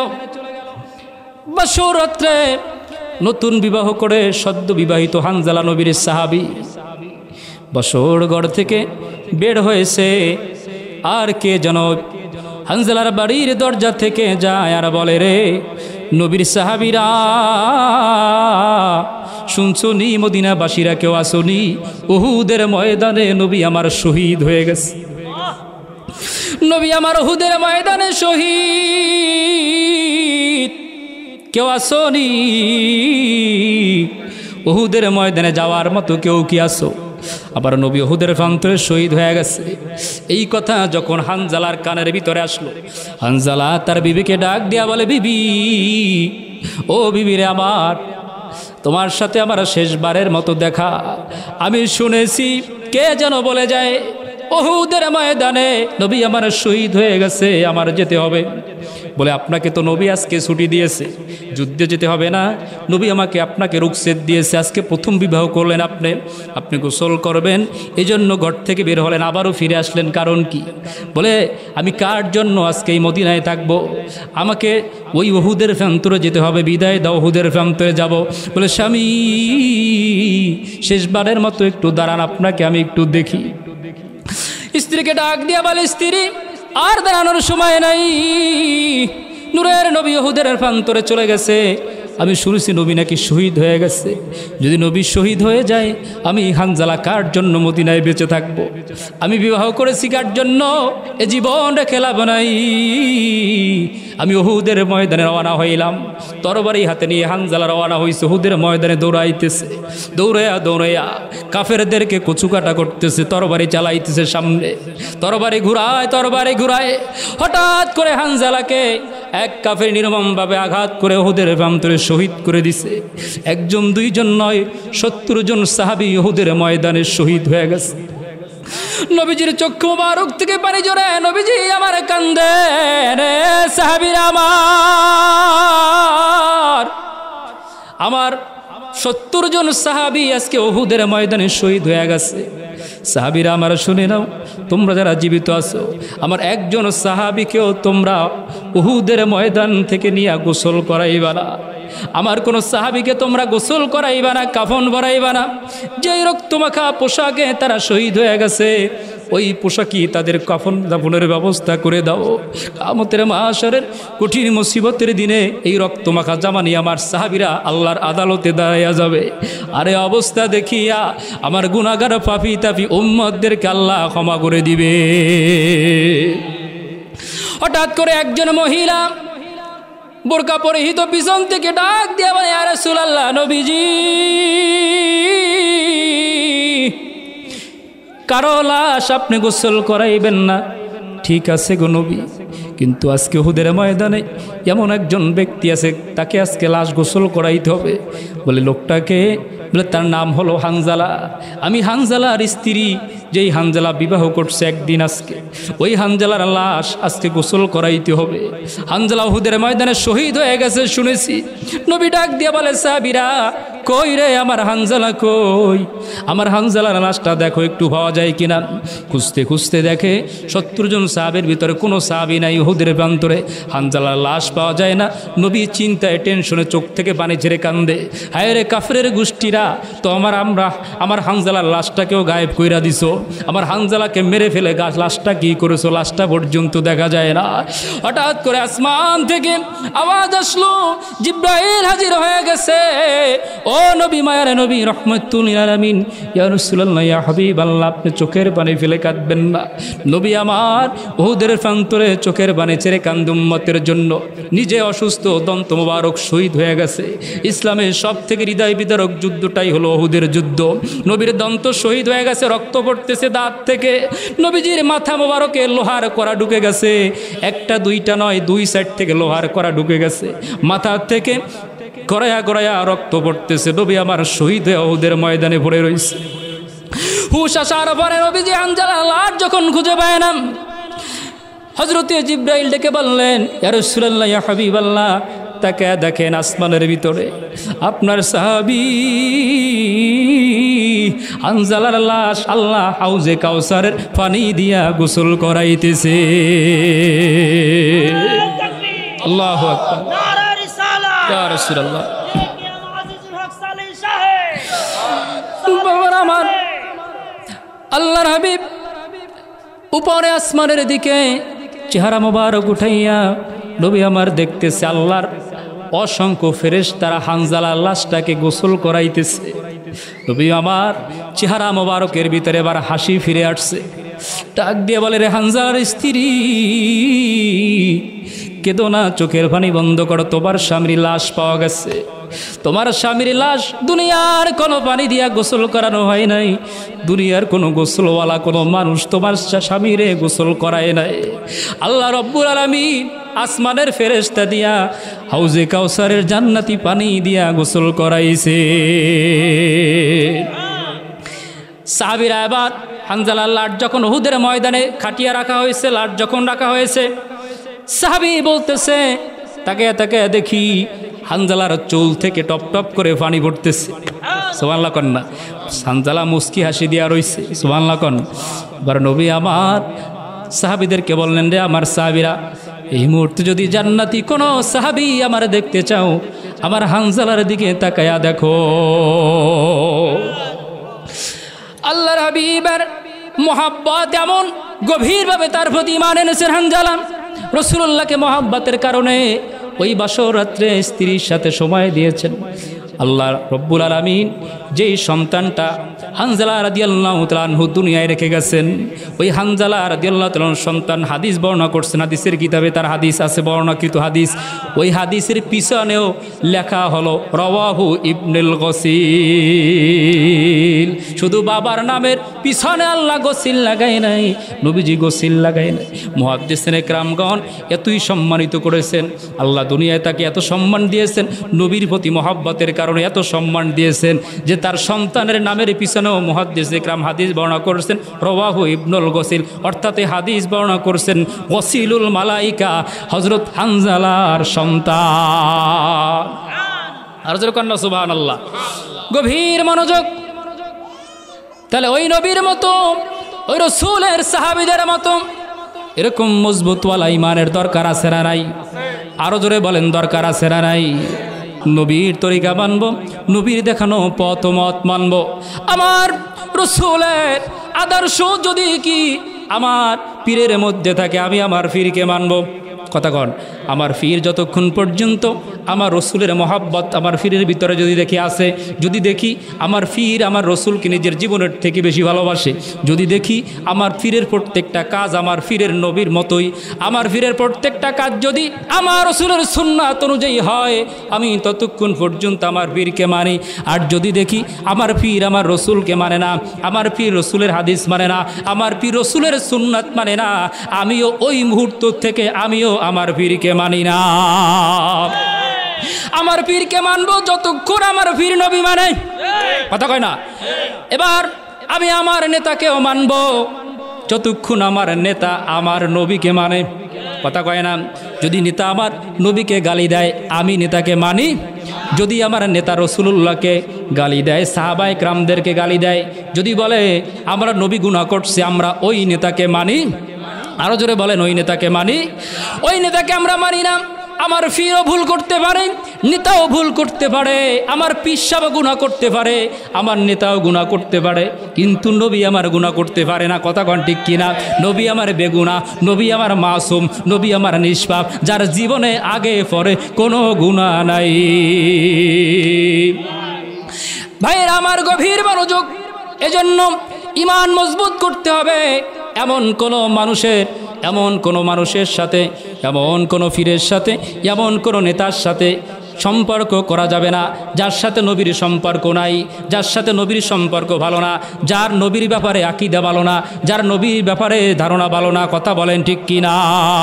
এজন্য আমি আমার নেতাকেও আইডল মনে করি যদি নেতার ভিতরে আমার রসুলের চরিত্র থাকে, যদি নেতার ভিতরে আমার রসুলের আদর্শ থাকে। কথা বলেন ঠিক কি না?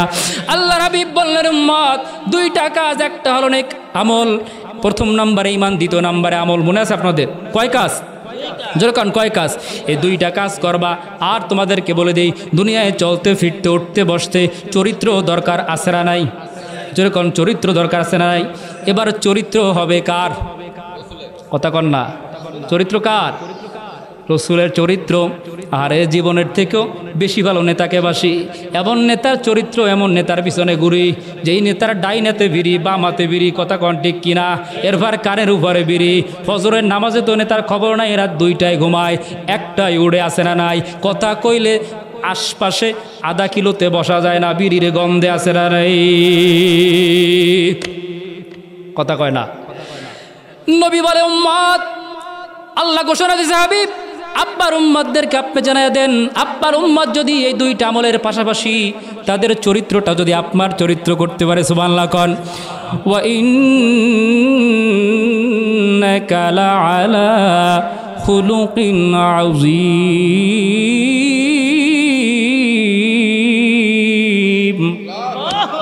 আপনাকে আমি যেই চরিত্রটা দান করেছি ওই চরিত্রটা যদি তারা ধারণ করতে পারে, দুনিয়ার নেতা যদি ওই চরিত্রটা তারা যদি আপনার চরিত্র অর্জন করতে পারে, দুনিয়ার মধ্যে ওই নেতা হয়ে যাবে সব থেকে বড় চরিত্রবান নেতা। সুবহানাল্লাহ কন্যা। দুনিয়ার মধ্যে ওই নেতা যত ঘোষণা দিক না কেন, নেতার চরিত্র ফুলের মতো পবিত্র, কিন্তু নবীর চরিত্র যদি নেতার ভিতরে না থাকে, ওই চরিত্র কোনোদিন ফুলের মতো পবিত্র হতে পারে না। কথা কন ঠিক কিনা? এবার আল্লাহ বলে, হাবিব যদি পীরও, যদি দুনিয়ার কোনো পিসাবও যদি আপনার চরিত্র যদি অর্জন করতে পারে, আপনার চরিত্রের মতো যদি খুলুকিন আযীম, খুলুকি হাসানা, যদি উত্তম চরিত্র আপনার চরিত্রের সাথে যদি তার চরিত্র মিলে যায়, ওই ব্যক্তি, ওই পিসাবেরও চরিত্র হলো উত্তম চরিত্র। সুবহানাল্লাহ কন্যা। প্রত্যেকটা সেক্টরে সাধারণ কোনো আপনার উম্মত যদি আপনার চরিত্রটা সে যদি ধারণ করতে পারে, আপনার চরিত্র অনুযায়ী যদি সে চলতে পারে, আমি আল্লাহ রাব্বুল আলামিন ঘোষণা দিয়ে দিলাম, দুইটা কাজ ঈমান আমলের পাশাপাশি আপনি রসুলের চরিত্র যদি ধারণ করতে পারে, ওই মানুষটার জন্যই আমি আল্লাহ রাব্বুল আলামিন রেখেছি জান্নাতুল ফেরদাউস। আল্লাহর প্যারা হাবিব মসজিদ নববীর মধ্যে বসা কেন নবীর চরিত্র ধারণ করতে হবে? দেখেন, নবীর চরিত্র সারা দুনিয়ায় কারো শ্রেষ্ঠ চরিত্র নাই। নবীর চরিত্রের সামনে এত ভালো চরিত্র কারো নাই। যার চরিত্র সম্পর্কে আল্লাহ বলেছেন, আমার বন্ধুর চরিত্র হলো আযীম, সুমহান। এত সুন্দর চরিত্র দুনিয়ায় কোনো মানুষকে তো দূরের কথা, কোনো নবী রাসূলকে আমি আল্লাহ দেই নাই। জোরে কান্না সুবহানাল্লাহ। নবী আমার মসজিদে নববীর মধ্যে, মদিনায় নবীজি আমার শোয়া, নবী রওজা তার সোনার মদিনায়। কথা কন না। নারায়ে তাকবীর, নারায়ে রিসালাত, চেয়ারম্যান সাহেবের আগমন, আলহামদুলিল্লাহ, মারহাবা কন না। নবীজি মসজিদে নববীতে রওজা তারে, আরে নবী আবার হুজরা মোবারকের মধ্যে বসা। এমন সময় নবীজি নূরের কদমে এক পথচারী দূর থেকে সফর করে আসছে, চুলগুলো এলোমেলো, শুষ্ক, রুগ্ন, পরিশ্রান্ত, দেখে মনে হয় অনেক দূর থেকে সফর করে আসছে। কেশগুলো চোখ এলোমেলো, চুলগুলো এলোমেলো, পোশাক মলিন, নোংরা, দূর থেকে চলে আসছে। সাহাবীরা তাকে রইছে, তাকে তো কোনোদিন মদিনার মধ্যে দেখলাম না। নবী সামনে আসার সুযোগ করে দিলেন। দেখেন চরিত্র কীরকম। এখন তো আপনার আমার নিজের লোক না হইলে সামনে আসার সুযোগ, কথা কন্যা, আছে? আপনার সাথে আমার খাতির নেই, আপনার কথার আমার কাছে কোনো দাম, কিন্তু নবী আমার চরিত্র কেন নবীর গ্রহণ করতে হবে? দেখেন, নবীর কাছে সবাই সমান, মারহাবা কন্যা। নবীর কাছে নবী কয় ১,৫০০ বছর পরে আমার যে উম্মত আমার আসবে, ওই উম্মত আমার যেই জান্নাতে যাবে যদি দুইটা আমল করতে পারে, ঈমান, 1 নম্বর ঈমান আনতে হবে, 2 নম্বরে নেক আমল। এই 2 আমল যদি করতে পারে আমি রাসূল 100 লক্ষ সাহাবী নিয়ে জান্নাতুল ফিরদাউসে থাকবো। আর ওই উম্মতকেও আমি নবী মাইনাস করব না, তাদেরকে নিয়ে একই জান্নাতে জান্নাতুল ফিরদাউসে থাকবো। সুবহানাল্লাহ কন্যা। অতএব নবীর কাছে স্বজন প্রীতি নাই, কি নাই? নবীর কাছে কি নাই? স্বজন প্রীতি। 1 নম্বরে নবীর চরিত্র থেকে গুণ স্বজন প্রীতি নাই। নবীর কাছে সবাই সমান, সব উম্মত নবীর কাছে সমান। যে আল্লাহ রসুলের পক্ষে থাকে, আল্লাহর কথা বলে, যে দ্বীনের কথা বলে, তার জন্য নবী সবার জন্য, সকল উম্মতের জন্য নবীর কলিজার ভিতরে মায়া দিয়েছেন কে? নবী হুজরা মুবারকে সেই মেহমান নবীর কদমে হাজির, এসে বলে ইয়া রাসূলুল্লাহ, ইয়া হাবিবাল্লাহ, আপনার কথা শুনেছি কিন্তু দেখার সুযোগ আমার হয় নাই। নবী গো, আজকে আমি দূর দূরান্ত থেকে সফর করে আপনার কাছে হাজির হয়েছি। আজকে 3 দিন পর্যন্ত আমার পেটের ভিতরে কোনো খাবার নাই, ক্ষুধার্ত আমি। ওই পাহাড়ের চূড়ায় আমি থাকি, পাহাড় থেকে পাথর কাঠ টুকায়া টুকায়া বিক্রি করে কোনো মতে জীবন জীবিকা নির্বাহ করি গো নবী আমার। এখন আমার অবস্থা এতটাই দুর্বিষহ, আমার অবস্থা এতটাই করুণ পরিণতি। আজকে 3 দিন পর্যন্ত আমার ঘরের ভিতরে চুলায় আগুন জ্বলে না, বিবি বাল বাচ্চা না খেয়ে আছে। আমি আপনার কাছে আসছি, আমার পেটের ভিতরে ক্ষুধা, আমি 3 দিন পর্যন্ত কিছু খাই না। এমন এক নবীর কদমের মধ্যে হাজির হয়েছে, যেই নবী উম্মতের দুঃখ যন্ত্রণা কষ্ট সইতে পারে না, কথা কোন ঠিক কিনা? যার ব্যাপারে আল্লাহ রাব্বুল আলামিন বললেন বিল মুমিনিনা রাউফুর রহিম।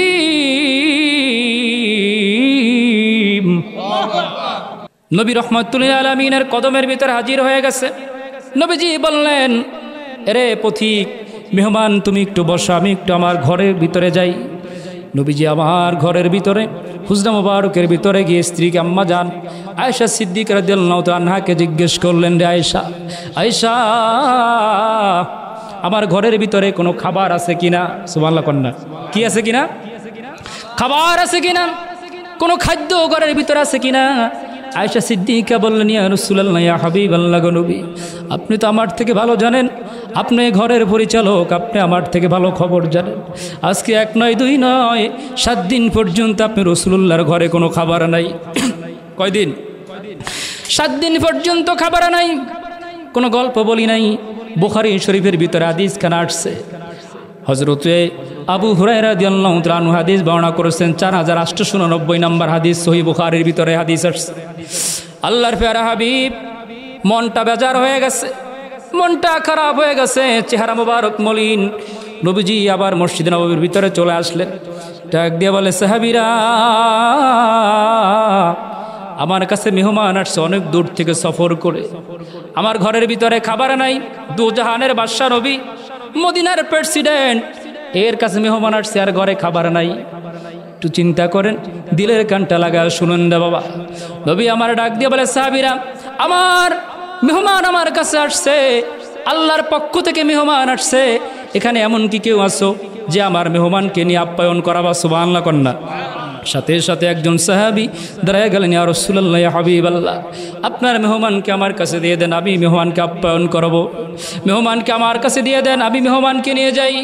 নবীজি ইশার নামাজের পরে মেহমানকে তার কাছে দিয়ে দিলেন, মেহমানকে নিয়ে চলে গেছে। বাড়ির ভিতরে সাহাবী যায়, বাড়ির ভিতরে মেহমানকে ঘরে বসে, তুমি আজকে বানিয়ে রেখেছো, সন্তানটাকে কোলে দাও, এই সন্তানটাকে আমি ঘুম পড়ায় দেই, আর রুটিটা মেহমানের সামনে আমি দিয়ে দেই। ছোট্ট সন্তান নবীজির সাহাবী রুটিটা মেহমানের সামনে দিলে আর বলে, মেহমান ভাই আমার, খান, আপনার জন্য আজকে এই মেহমানদারির ব্যবস্থা করেছি। আমি গরিব মানুষ, আমার অবস্থাও তেমন ভালো না, মনটা বড় খারাপ, হায়রে মেহমানদারি ভালো করাতে পারলাম না। বলে, আপনিও বসেন, একসাথে খাবো। বলে, না, আমি ঘরের ভিতরে খাবো, আপনি খাইতে থাকেন। ঘরের ভিতরে চলে গেল, স্ত্রীকে ডাক দিয়ে বলে, স্ত্রী, তোমার সন্তান ঘুমিয়ে পড়েছে, চিন্তা করো না, সন্তানকে এবার না খাওয়া ঘুম পড়ায় রাখছে, সন্তানকে ঘুমের ভিতরে রাখছে। ফজরের নামাজ, ফজরের সময় হয়ে গেছে, টেনশন সাহাবীর মনের ভিতরে, নবী যেন আমাকে কি বলে, আমি তো নবীর মেহমানকে ভালো করে আপ্যায়ন করাইতে পারি নাই, খাবার খাওয়াইতে পারি নাই, কিভাবে নবীর কাছে গিয়ে আমার এই চেহারা দেখাবো। ফজরের নামাজ হয়ে গেছে, নবীজি সাহাবীদের দিকে মুখ ঘুরাইয়া যখন বসলেন, হঠাৎ করে নবীজি মসজিদের এক কর্নারে ওই সাহাবীর দিকে তাকায়া তাকায়া মুস্কি মুস্কি হাসে। আরো জোরে কন্যা সুবহানাল্লাহ। সাহাবী মুস্কি মুস্কি হাসতেছে আর তাকায়া তাকায়া দেখতেছে, নবীজি তাকায়া হাসে আর সাহাবী কাঁপতেছে থরথর করে, হায় হায় কি কথা, কি জন্য নবী আমার এই টেনশন, কি জন্য নবী আমার দিকে তাকে হাসতেছে। মনের ভিতরে টেনশন কাজ করে, মনের ভিতরে চিন্তা কাজ করে, কি কারণে নবী আমার তাকায়া তাকায়া হাসে। নামাজ শেষে সাহাবীরা চলে যায়, রাসূলুল্লাহর নূরের কদমে সাহাবী হাজির হয়ে যায়। ইয়া রাসূলুল্লাহ, ইয়া হাবিবাল্লাহ, ও মায়ার নবী রাহমাতুল লিল আলামিন, নবী গো আমার, কি জন্য আপনি আমার দিকে তাকায় হাসেন? আমি তো গরিব, আমি বুঝি নাই, আমি না বুঝি আপনার মেহমান নিয়ে গেছি, আমি আপ্যায়ন করতে পারি নাই। হুজুর আপনি আমাকে মাফ করে দেন, আমার ভুল হয়ে গেছে, আপনি কষ্ট পেয়েছেন, আমাকে ক্ষমা করে দেন। নবী আমার রাহমাতুল লিল আলামিন ডাক দিয়ে বলে, সাহাবী আমার, কি জন্য আসি? তুমি আমার প্রতি কি ধারণা করেছো? তুমি চিন্তা করেছো কি জন্য হাসতেছি? আমি নবী শুধু এখন হাসতেছি না, বরং আল্লাহ রব্বুল আলামিন আরশে আজিম থেকে তোমার দিকে তাকায়া তাকায়া আল্লাহ কুদরতি চেহারা মোবারক দিয়ে হাসতেছে। জিব্রাইল হাসতেছে, আল্লাহ আমাকে হাসাইতেছে, আর আমি খুশি হইয়া সেই খুশিতে হাসতেছি। সুবহানাল্লাহ কন্যা। সাহাবী চিন্তা করলেন, কি এমন কাজ করেছি যে আল্লাহ হাসতেছে? সুবহানাল্লাহ কন্যা। আল্লাহ নবী বললেন, রে আমার সাহাবী, শুধু আমি খুশি এমন না, আল্লাহ খুশি এমন না, এ পর্যন্তই শেষ নয়, বরং আল্লাহ খুশি হয়ে এই মুহূর্তে তোমার জন্য আল্লাহ রব্বুল আলামিন আসমান থেকে তোমার জন্য কোরআনের একটি আয়াত নাজিল করেছে। আরো জোরে কন্যা সুবহানাল্লাহ। সাহাবীর মর্যাদা আল্লাহ এমনভাবে বাড়াইয়া দিলেন, কুরআনুল কারীমের ভিতরে সূরা হাশরের ৯ নম্বর আয়াত ওই সাহাবীর উপরে, ওই সাহাবীকে কেন্দ্র করে আল্লাহ নাজিল করলেন, বিসমিল্লাহির রহমানির রহিম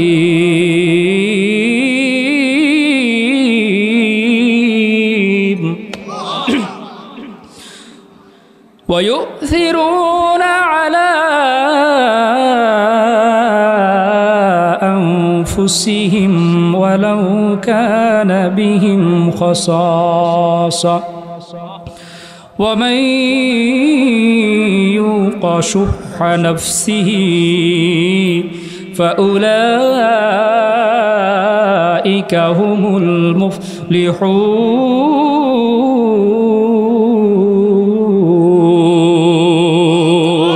রব্বুল আলামিন সাহাবীর শানে কোরআনের আয়াত নাজিল করে দিলেন, রে নবী আমার, হাবিব আমার, আপনি ঘোষণা দিয়ে দেন আপনার উম্মতের মধ্যে যারা নিজেদের প্রয়োজন, নিজেদের পেটের ভিতরে ক্ষুধা থাকা সত্ত্বেও অন্যের পেটের ক্ষুধাকে বেশি প্রাধান্য দেয়, অন্যের প্রয়োজনকে নিজের প্রয়োজনের তুলনায় বেশি নিজের প্রয়োজনের তুলনায় বেশি প্রাধান্য অন্যের প্রয়োজনকে দেয়, আমি আল্লাহ রব্বুল আলামিন নূরের আমার কুদরতি জবান মোবারক দিয়ে আপনাকে জানায়া দিলাম, এই দুনিয়ার মধ্যে তারাই সব থেকে বেশি সফল কাম। উলাইকা হুমুল মুফলিহুন, তারা সব থেকে বেশি কি, আরো যে বলেন সব থেকে বেশি সফল কাম। এবার নবীর চরিত্র থেকে গুণ, নবীর কাছে কোনো মেহমান আসলে না খায়া, জোরে বলেন না, নবীর কাছে কোনো মেহমান আসলে না খায়া যাইতো না। নবীর কাছে কোনো মেহমান আসলে নবী আপ্যায়ন করতেন, কথা বলেন না। আর আমাদের খাইচত কি দরজা দিয়া তো এরম মেয়াও আছে না নাই? মেহমান আইলে চক্ষু উল্টে যায়, কতক্ষণ কপাল গুছায়া যায়, আছে না নাই? আরো জোরে কন, আছে না নাই? নবীর আদর্শ, মেহমান যদি চলে আসে নবী খিদমত করতেন। নবীর সাহাবীদের আদর্শ, মেহমান যদি আসতো, নবীর সাহাবীরা, নবীর মেহমান আসলে নবী তাদের সাহাবীদেরকেও বলে দিয়েছেন, রে আমার সাহাবীরা, মেহমান আল্লাহর পক্ষ থেকে আসে, মান কানা ইকরামুদ দাইফা, যে মেহমানের খিদমত করলো, যদি কেউ জান্নাত পেতে চায়, জান্নাতে যাওয়ার আশা রাখে, সে যেন মেহমানের তাজিম করে, সে যেন মেহমানের সম্মান করে। সুবহানাল্লাহ বলেন না? এজন্য আল্লাহর হাবিব বললেন, আরে উম্মত, যদি জান্নাতের লাভ করো, জান্নাতের আশা যদি করো, যদি জান্নাতে যেতে চাও, আমি আল্লাহ রাসূল তোমাদেরকে জানাইয়া দিলাম, উম্মত রে, মেহমানকে সম্মান করবে, মেহমানের তাজিম করবে, মেহমানের খেদমত যদি না করো, জান্নাতের আশা করা যাবে না। এজন্য মেহমানের সম্মান করার দরকার আছে না নাই? আরো জোরে আছে না নাই? এটা কার সুন্নাত? নবীর সুন্নাত। জোরে বলেন কার সুন্নাত? নবীর সুন্নাত। এজন্য জীবনের প্রত্যেকটা ক্ষেত্রে নবীর সুন্নাত মানতে রাজি আসি না নাই? আরো জোরে বলেন আসি না নাই? গভীর মনোযোগ, শেষ বেলায় শেষ করে দেওয়ার আগে আজকে একটা মেসেজ আপনাদেরকে দিয়ে যাই। পর্দার আলের মা বোনেরা, অনেক সময় আপনার আলোচনা শুনছেন রে মা বোনেরা আমার। আল্লাহর হাবিব সহিহ বুখারীর ভিতরে একখানা হাদিস বর্ণনা করেছেন। নবী আমার ১৫০০ বছর আগে বলেছেন, রে আমার সাহাবীরা শুনে নাও, আমার উম্মতেরা শুনে নাও, এ দুনিয়ার জমিনে যা কিছু আছে সব কিছু সম্পদ। সুবহানাল্লাহ কন্যা। সব কিছু কি? টাকা পয়সা, অর্থ সম্পদ, ঘর বাড়ি জায়গা জমি, এগুলো কি সম্পদ না? ছেলে এটা আপনার সম্পদ, মেয়ে এটাও আপনার সম্পদ, কথা কন না? 10 তলা 5 তলা বাড়ি এটাও আপনার সম্পদ, 2খানি জমিন আছে এটাও আপনার সম্পদ, 2টা ঘর আছে এটা আপনার সম্পদ, 2টা দোকান আছে বাজার এটাও আপনার সম্পদ। রাসূল তার নূরের জবান মোবারক থেকে ১৫০০ বছর আগে ঘোষণা দিয়ে দিলেন, উম্মতেরা আমার শুনে নাও, কিন্তু সবথেকে দামি সম্পদ কোনটা? মারহাবা কন্যা। সবথেকে কি সম্পদ? দামি সম্পদ। এগুলোর ভিতরে শ্রেষ্ঠ সম্পদ কোনটা? আপনি তো মনে করেন আমার ঘরে 10 ভরি স্বর্ণ আছে, এইটাই সব থেকে দামি। আপনি স্বর্ণটারে সুন্দর করে লকারের ভিতরে ঢুকায় রাখছেন, ঘুমানোর আগে চেক করেন, আবার ঘুম আসে না, ব্যাংকের লকারে জমা রাখছে, আছে না নাই? কারণ স্বর্ণের ভরি 2 লাখ টাকার উপরে, কথা কয় না? 2 লাখ টাকা। এবার আসেন, আল্লাহর হাবিব বলেন, উম্মত সব থেকে দামি সম্পদ কোনটা? আর দুনিয়া কুল্লুহা মাতা, দুনিয়ার যা কিছু আছে সব কিছুই সম্পদ, কিন্তু সব থেকে দামি সম্পদ কোনটা? আল্লাহর হাবিব বললেন, উম্মতের আমার, ও খায়রু মাতাইদ দুনিয়া আল মাররাতুস সালেহা, কিন্তু এই দুনিয়ার মধ্যে সব থেকে দামি সম্পদ হইল এই দুনিয়ায় যার, আমার উম্মতের ঘরে একটা নেককার নারী আছে, ওই নেককার নারী হলো দুনিয়ার সব থেকে সেরা সম্পদ। নেককার নারী দুনিয়ার সব থেকে কি? সব থেকে বড় সম্পদ। কারণ গাছ যদি ভালো হয় ফল ভালো হবে। নারীর গর্ভ থেকে নবীদের আগমন, কথা কন না? নারীরা নবী হয় নাই, কিন্তু নারীরা নবীর মা। সুবহানাল্লাহ কন। নারীরা রসুল হয় নাই। ও মা, আপনারা রসুল হন নাই, কিন্তু আপনার রসুলের মা। আপনারা নবী হন নাই, কিন্তু আপনারা নবীর মা। আপনারা আব্দুল কাদের জিলানী হন নাই, কিন্তু আব্দুল কাদের জিলানীর মা। আপনারা খাজা মাইনুদ্দিন চিশতি হন নাই, কিন্তু খাজা মাইনুদ্দিন চিশতির মা। কথা কন ঠিক কিনা? আপনাদের সম্মান কিন্তু অনেক বেশি। আল্লাহ আপনাদের সম্মান বাড়ায় দিছে। এত বাড়াইছে যে কুরআনুল কারীমে 114টা সূরা, একটা সূরার নাম আছে সূরাতুন নিসা, মহিলা। সুবহানাল্লাহ কন না? সূরাতুন নিসা, মারহাবা কন। সূরাতুন নিসা মহিলাদের নামে সূরা কোরআনে আছে। সুবহানাল্লাহ কন। এবার আল্লাহ বলে, হাবিব কুরআনুল কারীমের মধ্যে মহিলাদের সম্মান ইজ্জত আমি মহিলাদের নামে সূরা নিসা দিয়ে দিয়েছি। এরপরে সূরা মারিয়াম। শেষ বেলায় জন্য বলে যাই রে মা, গভীর মনোযোগ, আল্লাহ এত সম্মান দিছে। মারিয়াম আলাইহিস সালাতু ওয়াস সালাম, যার গর্ভে হযরত ঈসা আলাইহিস সালাতু ওয়াস সালাম আসছে, বাবা সারা। সুবহানাল্লাহ কন্যা। কোনো বাবা নেই, কিন্তু আল্লাহ নবী পাঠায় দিলেন। আরে তিনিও তো একজন মা, তিনিও তো মারিয়াম। শুধু তাই নয় রে মা, আপনার আমার, ও মা আমার বোনেরা, জান্নাতের মহিলাদের সর্দারিনী ফাতুরে জান্নাত ফাতিমাতুজ জোহরা। কথা কন্যা। আজকে পর্দা নাই, হুজুর গবিতারি পর্দা নাই। কিয়ামতের আলামত, হুজুর এখন টকশো করে মহিলাগুলো, আছে না নাই? মিটিং করে ফেস টু ফেস মহিলা, গায়ের ভিতরে অন্য নাই, আছে না নাই?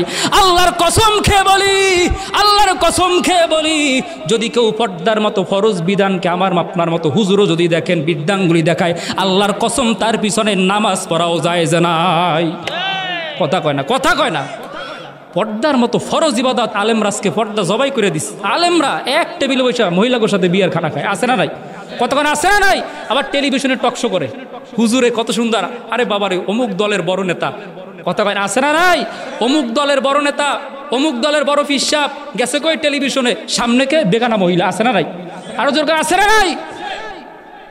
আজকে ইমানের এমন 12টা বাজায় দিছে যে পর্দা সাধারণ মানুষ তো দূরের কথা, এখন অনেক বড় বড় হুজুরগো ভিতরে পর্দা নাই, আছে না? পর্দার আয়াত কি মানসুখ হয়ে গেছে? পর্দার আয়াত এখনো আছে, কোরআনে না উঠে গেছে। কতক্ষণ আছে না নাই? এই অবস্থা কেন আমাদের? আজকে ঘরে ঘরে পর্দা নাই। কথা কন না? এজন্য শেষ বেলায় মা আমার, বাবারা আমার, আজকে শেষ বার্তা আপনাদেরকে যেটা দিব, মা বোনদেরকে বলে যাই, হাত পাও ধরে বাবারা আজকে যাইয়া নিজের স্ত্রীকে বুঝাইবেন, মেয়েটাকে বুঝাইবেন, রে বাবা আপনার স্ত্রী যদি জাহান্নামে যায়, আপনি মনে করেছেন সে তার মতো যাবে না। প্রত্যেকটা মহিলার 4 জন করে জাহান্নামে নিয়ে যাবে। কয়জন? আরো জোরে, 4 জন। গভীর মনোযোগ, একজন মহিলা 4 জন করে পুরুষ সে জাহান্নামে নেবে। 1 নম্বরে তার বাবা, জোরে কোন 1 নম্বরে কে? 2 নম্বরে তার বড় ভাই, জোরে কোন 2 নম্বরে কে? 2 নম্বরে বড় ভাই, 3 নম্বরে তার স্বামী। আছে না নাই? আর কোন আছে না নাই? বিদেশ থেকে টাকা ফাড়ায় মোবাইলে বাজার করে পালাখাল বাজারে, আছে না নাই? কার গায়ে পড়ছে নিজেও কইতাম পারি না। এবার 4র্থ নাম্বার, কত নাম্বার? কথা কথা কয় নাম্বার? 4র্থ নাম্বার হইল নিজের বড় ছেলে, সেও জাহান্নামে যাবে যদি মা জাহান্নামে যায়। এবার আসেন কয়জন? আরো জোরে কোন কয়জন? 1 নম্বরে বাবা, 2 নম্বরে বড় ভাই, 3 নম্বরে স্বামী, 3 নম্বরে বড়, 4 নম্বরে বড় ছেলে। এই 4 জন প্রত্যেকজন জাহান্নামী মহিলা তাদের লয়া টান দিবে, তাদেরকে নিয়ে যাবে। এবার বুঝে দেখেন, আপনি যদি সেই কাতারের ভিতরে ফইরা যান, যদি ফইরে যান, আপনার দায়িত্ব হলো আজকে গিয়ে আপনার মার পায়ে হাত দেন। ও মা, আল্লাহর কসম আমি তোমার বড় ছেলে, আজকে থেকে আর বেপরদায় থাইকো না। আমি যত নামাজি হই, যতবার মক্কা মদিনায় যাই, আমি জাহান্নামে যাব, নবীর হাদিস। ও আমার বোন, আমি তোর বড় ভাই, আজকে থেকে আর বিপর্দায় থাকিস না রে বোন। আজকে থেকে বিপর্দায় থাকলে আমিও জাহান্নামে যাব। আজকে থেকে ও আমার স্ত্রী, তুমি বিপর্দায় থাকো না। ও আমার স্ত্রী, যদি আজকে থেকে তুমি বিপর্দায় থাকো, আমি ওয়াজ শুনে আসলাম, আজিজুল হক সালি হুজুর ওয়াজ করেছে, তার মন গড়া কথা না, নবীর হাদিস কথা কোন ঠিক কিনা? এই জন্য বাবার আমার, আপনার আমার দায়িত্ব, মা বোনদেরকে আজকে যা বুঝাইবেন, রে মা বিপর্দায় চলা যাবে না, কথা কোন ঠিক কিনা? বিপর্দায় থাকা যাবে না। এমন একজন জান্নাতি মহিয়সী নারী আপনাদের সর্দারিনী হবে, হযরত খাতুনে জান্নাত ফাতিমা। ইন্তেকালের সময় হযরত আলীকে ডাক দিয়ে বলে, আলী রে আমার, ও আমার স্বামী, শেষ বেলা আপনার কাছে আমি বলে যাই, আপনার কাছে আমি আবদার করে যাই, আমার ইন্তেকালের পরে এই মদিনার মধ্যে কেউ যদি আমাকে কেউ যেন না দেখে, গভীর রজনীতে আপনি আমাকে জান্নাতুল বাকিতে দাফন করে দিবেন। কোথায়? কোনো মানুষ ডাকবেন না, মদিনার মাইক নাই, কোনো মুয়াজ্জিন দিয়া মাইকের মধ্যেও বলাইবেন না। এই জন্য অনেক মা বোনেরা মারা যায়, ওসিয়াত করে যায় যেন মাইকেও না বলে, কথা কন না। কারণ মা বোনরা মারা গেলে মাইকে বলাটাও ঠিক না, যত পর্দা সহকারে দাফন করা যায়, কথা কন না। কিন্তু আমরা শোডাউন দিয়া 3 দিন মাইকিন করাই, অমুকে মারা গেছে, জানাজা আছে না নাই, আছে না নাই, কথা কন না। এই জন্য মহিলারা মারা গেলে যত পর্দা মেনটেন করা যায়, কারণ মহিলাটা হলো পর্দা, কথা কন ঠিক কিনা? এই জন্য ফাতিমাতুজ জোহরা বললেন, ও আমার স্বামী, গভীর রজনীতে আপনি আমাকে কবরের ভিতরে রাখবেন, বাইরে বেগানা কোনো পুরুষ থাকবে না। বলে কি জন্য? কেন? বলে তুমি মারা গেলে কাফনের ভিতরে তোমারে রাখবো, উপরে থেকে চেহারা কেউ দেখবে না। কেন তুমি এই কথা বললা? বলে স্বামী, হয়তো উপর থেকে আমার চেহারা কেউ দেখবে না, কিন্তু মানুষগুলা তো দেখবে যে খাতুনে জান্নাত নবীর কন্যা আলীর স্ত্রী ফাতেমা লম্বায় 3.5 হাত ছিল নাকি 3 হাত ছিল, কথা কয় না। আমার কবরের কোনো চিহ্ন রাখবেন না। এজন্য জান্নাতুল বাকিতে আজকেও মা ফাতিমার মাজার শরীফ জান্নাতুল বাকিতে আছে, কিন্তু কোন জায়গায় কেউ জানে না। সুবহানাল্লাহ কয় না? কোন জায়গায় কেউ জানে না, কিয়ামত পর্যন্ত কেউ বলতে পারবে না। কারণ হলো খাতুনে জান্নাত ফাতিমাতুজ জোহরা, নবীর আরে কলিজার টুকরা, সারা জীবন ভর কেঁদেছে, মাবুদ আমি কতটুকু লম্বা সেটাও জানি, দুনিয়ার মানুষ কেউ না জানে। আমার লাশটা যেন কোনো বেগানা পুরুষ না নাই, যেন বলতে না পারে এই মহিলা 60 কেজি বা 50 কেজি বা 30 কেজি ওজন ছিল। আপনি স্বামী, আপনি আমার লাশটা নিয়ে এরপরে আপনি কবরের ভিতরে রাখবেন, আর কেউ যেন না ধরে। ও মা, চিন্তা করে দেখেন, জান্নাতের সর্দারিনী হবে এই মহিলা। এখন তার নামও ফাতিমা, আপনার নামও ফাতিমা, কথা কন ঠিক কিনা? এখন ওই ফাতিমার নাম রাখলেন যে এক ফাতিমা ডাক দিলে বহু ফাতিমা কিয়ামতের মাঠে হাজির হয়ে যাবে। যদি ওই ফাতিমার মতো জীবন না হয়, আপনার ফাতিমা নাম রাইখা বাবা আপনার মা কোনো লাভ নাই, ঠিক না বেটি?